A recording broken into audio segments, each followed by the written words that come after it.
எங்க போது சீனிவாச மேனேஜ்மெண்ட் சும்மா தூக்கி கொடுத்துருக்காங்க மாநகராட்சியில இருந்து வாங்குற காசு ஒழுங்கு இப்படி கொட்டி வச்சு போயிருக்காங்க. அப்ப இது யாருக்கு பொறுப்பு? சீனிவாச மேனேஜ்மெண்ட் பொறுப்பா இல்ல திருப்பூர் மாநகராட்சி பொறுப்பா?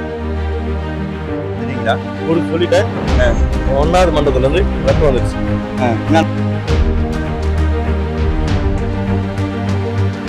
இருந்துட்டுனா திடக்கழி மேலாண்மை பண்ணணும். அது எந்த மாநகராட்சி பண்ணாலும் நம்ம திருப்பூர் மாநகராட்சி திடக்கழி மேலாண்மை கிடையாது. கொடுத்துட்டீங்களா இல்ல அரசாங்கம் தெரியப்படுத்திட்டீங்களா? ஒரு சொல்லிட்டேன் 1வது மண்டபத்துல இருந்து ரத்தம் வந்துருச்சு. என்னென்ன வந்திருக்கு? அது வந்து அப்புறப்படுத்திட்டோம், சுத்தம் பண்ணிட்டோம். சுத்தம் பண்ணி பில்சிங் போய் போட்டாச்சு அப்படின்னு கடிதம் வந்திருக்கு. 6 மாசம் முன்னாடி 7 மாசம் முன்னாடி வந்து 7 மாசம். அப்ப 7 மாசமே சுத்தம் பண்ணிருப்பாங்க. இப்ப அதான் தெரியலையே. இப்ப தகவல் தகவல் கொடுத்துட்டு தகவல் தெரியும், அவங்களுக்கு தெரியுமா? டெய்லி இந்த வழி தான் போயிட்டு இருக்காங்க. தகவல் கொடுத்துட்டு இருக்கிறோம். தகவல் கொடுத்தோம்னா இன்னைக்கு வந்து கிளீன் பண்ணிடுவாங்க. அப்புறம் நாளைக்கு வந்து மறுபடியும் கொடுத்துருவாங்க. தகவல் கொடுத்த உடனே கிளீன் பண்ணிடுவாங்க. அப்புறம் இடத்துல கொட்டிடுவாங்க. கிளீன் என்ன கொஞ்சம் மட்டும் எடுத்துட்டு போவாங்க, ஒரு லோடு மட்டும் எடுத்துட்டு போயிருவாங்க. மீதி பாத்தீங்கன்னா அப்படியே தான் கிடக்கும். அப்புறம் என்னன்னா மறுபடியும் இது மேலே கொண்டு தம் பண்ணிட்டே இருப்பாங்க. ஒரு வாரம் தம் பண்ணுவாங்க. அப்புறம் நம்ம கூப்பிட்டு சொல்லுவாங்க இந்த மாதிரி ரொம்ப நாறுதுன்னு. மறுபடியும் வந்து அந்த ஒரு லோடு மட்டும் எடுத்துட்டு போயிருவாங்க. முன்னாடி எது அதிகமா இருக்குது அதை மட்டும் எடுத்துட்டு போயிருவாங்க. அப்படியே தான் கிடக்கும். இப்ப மறுபடியும் என்ன பண்ணுவாங்க, ஒரு வாரம் இங்கேயும் மறுபடியும் இதே நிலைமை தான். சொன்னோம்னா வந்து சும்மா பேரு கண் துடைப்பு நடக்கும். அவன் வேலை செய்ய கம்பெனி நீங்க அது மட்டும் தான். இவங்க நிரந்தர தீர்வுக்கு நகரவே இல்ல. நிரந்தர தீர்வுனா திடக்கழி மேலாண்மை பண்ணணும். அது எந்த மாநகராட்சி பண்ணாலும் நம்ம திருப்பூர் மாநகராட்சி திடக்கழி மேலாண்மை கிடையாது, எங்கேயுமே கிடையாது. இதுக்கு ஒரு தீர்வுனா திடக்கழி மேலாண்மை பண்ண மாட்டா தீர்வு. இதன்படி 50,000 பேர் வாய்ப்பு தரலாம். தமிழ்நாடு ஃபுல்லா வேலையை தரலாம் திடக்கழி மேலாண்மை பண்ணாவே. ஆனா பண்ணவே கிடையாது.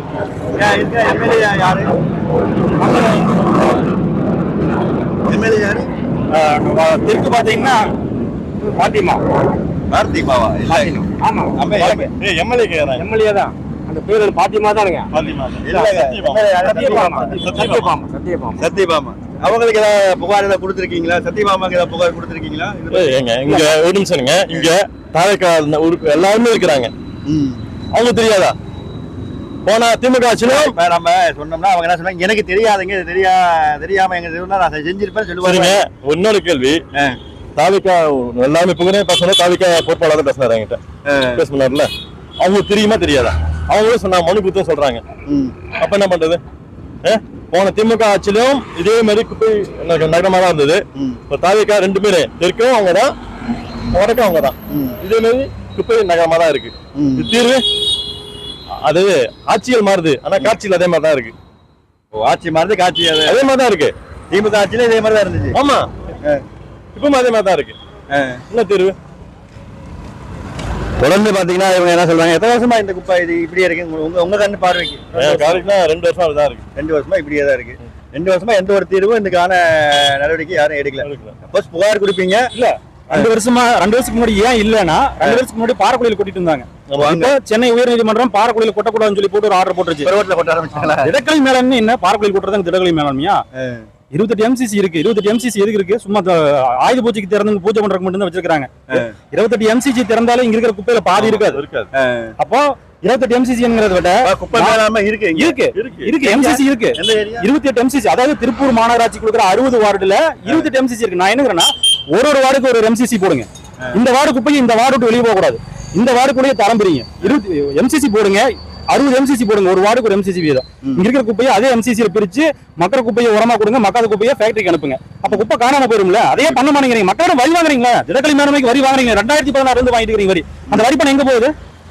மக்களிடம் 2016 இருந்து வாங்குற வரி பணம் எங்க போகுது? சென்ட்ரல் கவர்மெண்ட்ல இருந்து கொடுக்குற திடக்கழி மேலாண்மைக்கும் கொடுக்குற ஃபண்ட் எங்க போகுது? இப்படி கொண்டு கொட்டறதா போகுதா? இல்ல அந்த காசை போட்டு குப்பையில போட்டு மூடிட்டீங்களா?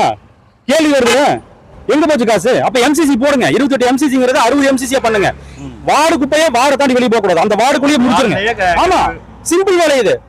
ஆளு வச்சிருக்கீங்க, தனியார் கொடுத்துட்டீங்க, சீனிவாச மேனேஜ்மெண்ட் கொடுத்துட்டீங்க. நீ என்ன பண்ணிட்டு இருக்கிற? சீனிவாச மேனேஜ்மெண்ட் இப்படி வாங்கி வந்து குப்பையை கொட்டுறத காசு வாங்கிட்டு இருக்கிறீங்க. நீங்க ஒரு டன்னுக்கு எத்தனை ரூபாய் வாங்கிட்டு இருக்கிற? கிட்டத்தட்ட 4500 5000 வரைக்கும் வாங்கிட்டு இருக்கிற. அந்த காசுல எங்க போகுது?